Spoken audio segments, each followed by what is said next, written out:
Assalamualaikum warahmatullahi wabarakatuh. Shalom Om Swastiastu, Namo Buddhaya, salam kebajikan dan salam sejahtera bagi kita semua. Pada kesempatan kali ini, saya akan mempresentasikan materi mengenai pengaruh media sosial terhadap perilaku konsumtif. Nah, sebelum membahasnya, izinkan saya untuk memperkenalkan diri. Perkenalkan, nama saya Angela Irena dengan NPM 242311037. Nah, media sosial pada saat ini menjadi bagian yang penting dalam kehidupan sehari-hari. Platform seperti Instagram, TikTok, YouTube itu sudah bukan hanya menjadi tempat hiburan saja, tetapi juga memengaruhi cara kita mengkonsumsi barang dan jasa. Karena ada sekitar 178,9 juta orang di Indonesia merupakan pengguna e-commerce atau 65% dari total populasi sekitar 275 juta orang. Nah, transaksi e-commerce ini berasal dari rentang usia 18 sampai 35 tahun yang dimana didominasi oleh generasi Z dan juga milenial. Karena generasi ini mereka tumbuh bersama dengan teknologi internet dan juga mereka sangat familiar yang namanya pembelian dan pembayaran secara digital.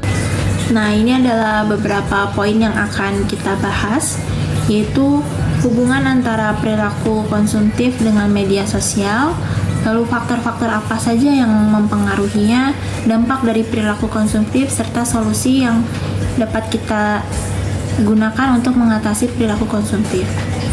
Sebelumnya kita harus tahu dulu apa itu perilaku konsumtif. Perilaku konsumtif adalah kecenderungan seseorang untuk membeli barang atau jasa yang sebenarnya tidak mereka perlukan.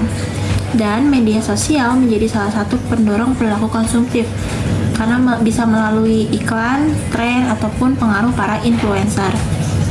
Nah, misalnya kayak seseorang mungkin membeli produk hanya karena mereka melihat rekomendasi atau tren viral, bukan karena mereka benar-benar membutuhkannya. Lalu ada juga faktor-faktornya. Yang pertama itu iklan digital. Iklan di media sosial itu seringkali muncul secara personal, menyesuaikan dengan kebiasaan dan minat penggunanya. Dan hal ini membuat penggunanya merasa bahwa iklan tersebut relevan dengan dirinya. Yang kedua yaitu pengaruh sosial.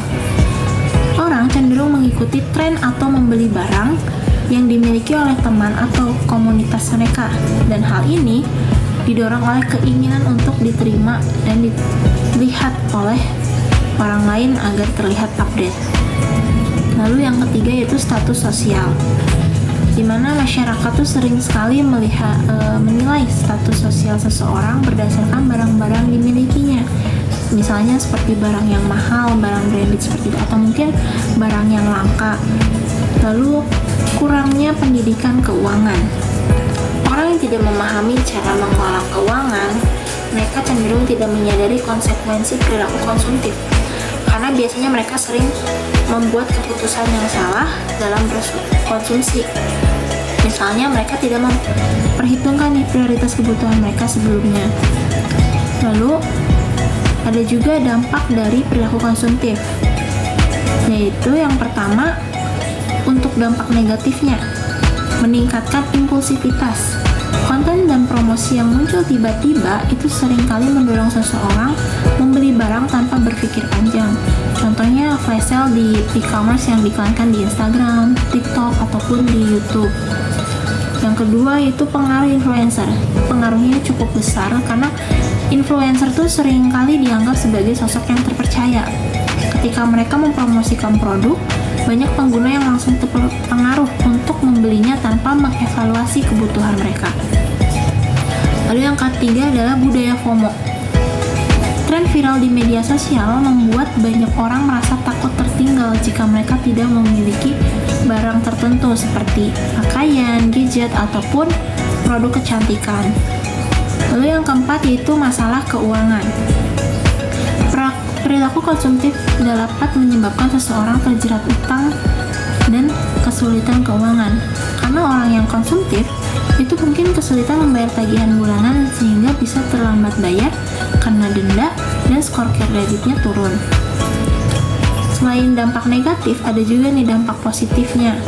Yang pertama itu untuk perekonomian. Jadi perilaku konsumtif itu dapat meningkatkan perputaran roda perekonomian karena permintaan yang tinggi akan meningkatkan produksi dan membuka lapangan kerja. Yang kedua yaitu keuntungan. Perilaku konsumtif ini dapat memberikan keuntungan bagi penjual dan kegiatan ekonomi lainnya. Yang ketiga yaitu inspirasi dan ide baru. Jadi media sosial itu kan sering menjadi tempat untuk menemukan informasi tentang produk, layanan, ataupun ide yang inovatif.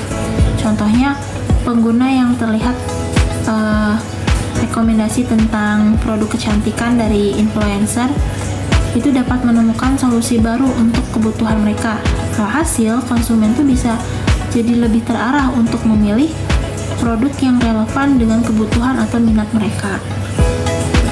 Lalu solusi untuk mengatasi perilaku konsumtif ini, yang pertama, itu membuat anggaran belanja.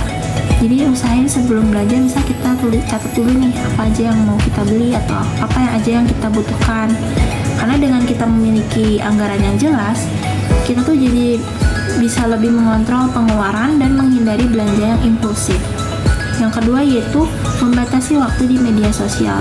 Kalau kita membatasi waktu di media sosial, kecil kemungkinannya kita terpengaruh oleh iklan atau tren konsumtif yang ada di media sosial. Lalu yang ketiga yaitu mengikuti konten yang edukatif. Daripada kita melihat konten yang membuat kita menjadi boros atau impulsif, lebih baik kita alihkan perhatian ke akun-akun yang memberikan manfaat untuk kita. Lalu yang keempat yaitu edukasi finansial. Dengan kita meningkatkan pemahaman dan keterampilan dalam mengelola keuangan, kita dapat memahami dampak negatif dari perilaku konsumtif, termasuk utang berlebihan, stres finansial, dan ketidakstabilan keuangan. Lalu, kesimpulan dari pembahasan yang telah saya bahas, media sosial memang memiliki pengaruh yang signifikan terhadap perilaku konsumtif, terutama melalui iklan yang menarik, budaya FOMO, dan juga pengaruh para influencer. Platform ini memanfaatkan algoritma untuk menampilkan konten yang relevan, sehingga memicu dorongan untuk membeli barang atau jasa, seringkali tanpa mempertimbangkan kebutuhan nyata. Namun, dengan kesadaran yang tepat, kita dapat mengelola pengaruh negatif tersebut. Penting bagi kita untuk lebih bijak dalam menggunakan media sosial, memahami strategi pemasaran digital, dan fokus pada kebutuhan daripada keinginan. Dengan demikian, media sosial dapat dimanfaatkan secara positif untuk membangun diri, bukan sekedar memenuhi dorongan konsumsi. Baik, sekian penjelasan dari saya. Mohon maaf apabila ada kekurangan, dan terima kasih sudah menonton. Wassalamualaikum warahmatullahi wabarakatuh.